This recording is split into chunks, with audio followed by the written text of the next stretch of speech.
This is the third week of our new series for a new year, which is all about story. Story is the recounting of an event or series of an event. It is a narrative, and we like them. We all like stories. This is true for all of us all of the time. From the time that we're children, we like and love stories because stories engage us and entertain us. Stories can educate us and change us. And stories can inspire us too. And the reason we like stories is simple. Our lives are stories. Your life is a story. You're living a story right now. So what could possibly be more interesting to you than that? Now, you've already lived a part of your story, and maybe probably those past stories of yours have given shape to what's going on right now in your life. And by the same token, what's going on right now in your life will form a story that you can tell your kids or grandkids, or they can tell others about you. You know, when we watch a movie or read a novel and we're introduced into a story, we meet characters who are making decisions and choosing choices. And we might very well have a perspective on those decisions and choices that they don't, because we can see the whole arc of their story in a way that we can't. We know what they should be doing and what's in their best interest, even when they don't. And that is often exactly what we don't have when it comes to our own story. So often we're making decisions without any understanding of how they're connected to everything else that's going on. And as a result, we can fall into the same dumb choices and bad decisions over and over again, simply because we're operating in the dark. And perhaps we don't have anybody to blame for it but ourselves, because we've never slowed down enough to recognize what story we're really in. And how what's going on now emerges from our past and is moving forward into our future. We've never slowed down enough to consider that our stories matter. Your story matters. Your story is important, but perhaps not in the way you might expect. Your story isn't necessarily important because of you. In fact, you're not the central character in your story. Your story isn't important because of you. It's important because of God and God's role in your story. God is the central figure in your story. And you'll probably never even understand your story until you understand that, until you understand His place in your story. And the choice you have is whether you want to live only within the narrow confines of the story that you can shape for yourself, or whether you want your story to be a part of that great big story that God is telling, that God is writing, that God is inviting you into. Those are two very different approaches to life, and they lead to very different sets of outcomes. Last week we began looking at our story from the beginning of our story, how our story was shaped for us.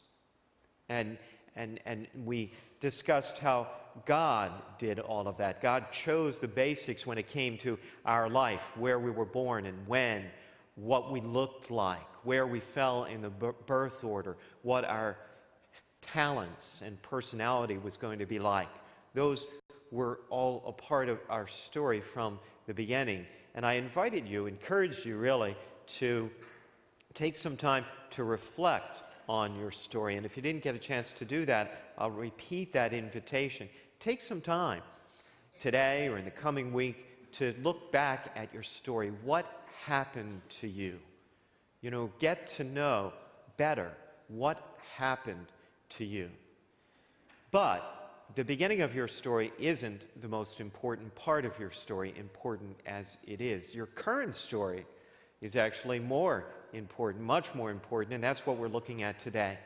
And to do it, we're turning to the second chapter of the Gospel of St. John, where John tells us a story. And the story is called The Wedding at Cana. And it begins like this. There was a wedding at Cana in Galilee. The mother of Jesus was there. Jesus and his disciples were invited to attend the wedding. Cana was about 5 miles north of Nazareth, where Jesus grew up, so he's in his hometown region. And they're celebrating this wedding. Weddings were huge events, even bigger than they are today. And John goes on to tell us, when the wine was gone, the mother of Jesus said to him, "They have no wine." So, there's a problem. The problem might not seem very significant from our perspective, but it was. It very much was. The importance of hospitality in that culture was huge. We really have nothing to compare it to in our own culture. This situation, this problem would have created a public shame for the couple. They would have been marked in their community for years to come as a result of it. An especially sad start to their married life. Mary, the mother of Jesus, knows what's going on, and she brings this situation, this problem, to the attention of her son. Now, the Bible tells us that up until this point, Jesus had worked no public miracles. So nobody knew what he was capable of. Nobody but Mary. Mary knows what he's capable of. And here she's asking him to get started. And here's what happens next. Jesus said to her, "Woman, how does your concern affect me? My hour has not yet come." It sounds a little bit like a rebuke, which it kind of is. What Jesus is showing here, and this really reveals his humanity, I think, he knows that once he performs this miracle, everything changes. Everything is different after than before. Up until this point, he's lived a life of relative peace and quiet and obscurity. But he's about to set out on a fast track that is leading to the cross. And this miracle is going to kick-start it. And he knows it. So at this significant moment, he's kind of pausing. He's pausing, and she's pushing. Look what happens next. His mother said to the servers, "Do whatever he tells you to do." If you think about it, it's really Mary who inaugurates Jesus' ministry, decisively, determining that she is going to help him get started. You know, sometimes Catholics are criticized for the place that we reserve for Mary, but it's impossible to overemphasize her importance in the story. She actually gets his ministry started. And here's how it goes. John tells us, there were 6 stone water jars for ceremonial washing. Each held 20 to 30 gallons. Jesus said to them, "Fill the jars with water." So they filled them to the brim. This is a little unexpected because these jars weren't used for serving wine. They were used for washing, which was part of the ceremony of these kinds of events. But the servers do what he tells them to do anyway. And then Jesus says, "Now draw some out and take it to the steward of the feast." So they did what Jesus said. When the steward of the feast tasted the water that had become wine and did not know where it came from, he said to the bridegroom, "Every man serves good wine first, and when men have drunk freely, then the poor wine. But you have kept the good wine until now." The point isn't fine wine. The point is God's graciousness. God is gracious. And a life with God is one of grace and abundance. And Jesus wants us to know that from the very beginning of his ministry. He wants us to know that a life with him is one of abundant blessing and celebration. This bride and this groom, they go from nothing to an abundance of the best. They go from nothing to an abundance of the best because of their association with Jesus Christ. But let's take another minute to go back to the beginning of the story, because the beginning of the story holds the turning point. John tells us the wine was gone. The wine was gone. Okay? So into this perfect scene where everything is fine, where everything is great, where everybody's having a good time, a problem is introduced, and it changes the story. How often does that happen in life? Everything's going along fine, and a problem is introduced, and that changes the story. The problem is the wine was gone. The bride and the groom, all of a sudden, have a problem. And while we learn they didn't tell everyone, because surely they were embarrassed and upset, they didn't tell everyone, but they told somebody. They told Mary. Mary knows the couple's problem. She knows their real story, and she gets involved. You know, when you come here week after week, if you do, or whenever you come, maybe you're like me sometimes, and you got your church face, and you put on your church face. Or maybe you're coming as a couple, you know, and you hit the front door and you're holding hands and you're smiling and you've got your perfect couple face on.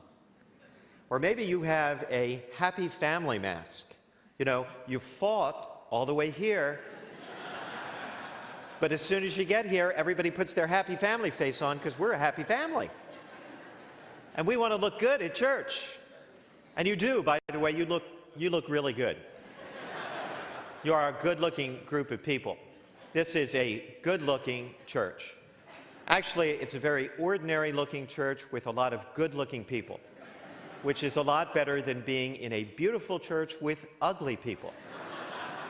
We are a good-looking church. We've got a good-looking church staff. Let's face it, you've got a good-looking pastor. I don't know why you're laughing right now. We are a good-looking group of people, but underneath the good looks and the nice clothes, we all know, if we're honest, we're all only human. And that necessarily means that we've got what goes along with being human. We've got junk, and we've got baggage, and we've got issues. I do, and you do too. Underneath the good looks and nice clothes and all the purple Raven shirts today, we've got issues. I was talking to a guy a few weeks ago who kind of, you know, clearly wanted to talk to me, but also hesitated until he got going, and then he really poured out his problem. And he said, my wife and I are increasingly not on the same page when it comes to the kids. And more recently, I felt like I can't even broach the issue with her. More and more, my kids are not interested in spending time with me. As they grow older, it seems like they don't want to. I don't trust anybody at work. And I guess I finally figured out I don't really have any friends, so I don't have anybody to talk to. And that's my major problem. I don't have anybody to talk to. And I said to him, why don't you join a small group? And he said to me, I knew you'd say that. I talked to a woman after Mass a couple of weeks ago. She came up to me and she's crying. And I said, what's wrong? And she said, with this whole topic of story, this message about story, it's really difficult for me because of my story. And I think I need to sit down and talk to somebody about it. I need to tell my story. And he said, of course you do. Sure you do. That's good. That's great. Why aren't you in a small group? And she said, I knew you'd say that. You know, whoever you are, whatever stage or station of life you're in, why aren't you in a small group? And if you've been around this church for any time at all, you probably knew I would say that. Nativity is not a church with small groups. We want to be a church of small groups. Our goal is eventually every kid, every student, every adult in a small group. And here's why. 3 reasons. The first and most compelling reason, the first and most compelling reason in some ways, is that small groups are our plan. They're our delivery system for member care. Groups are the place where our great big church gets up close and personal. In a parish our size, it is impossible. There is no way that our staff can provide our members with all the care they need. And no matter how large our staff ever grows, we're never going to be able to do that, and we don't have to, even though we would like to. We don't have to because you can, and you should. You can be doing this for one another. And most of you, from what I know, are only too happy to help others when you can. The problem is you can't because you don't have a system to do it. And you need a system. Small groups are the system to make it happen. Small groups are the place where our parishioners can support one another, where our parishioners can find support. Second, even more importantly, small groups are about life change. Life change.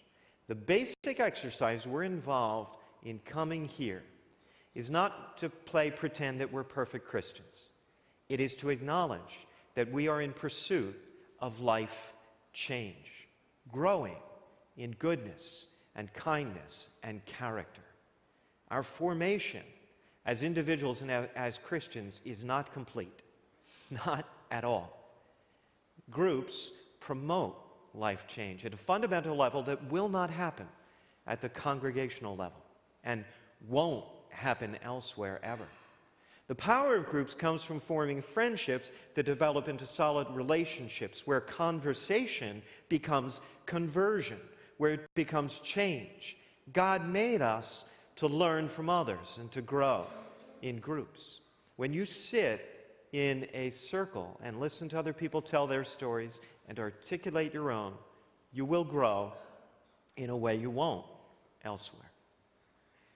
Third, small groups are about life change, but the biggest change that we're looking for, the central change that we're aiming at, the only reason this church is even here, is to grow disciples.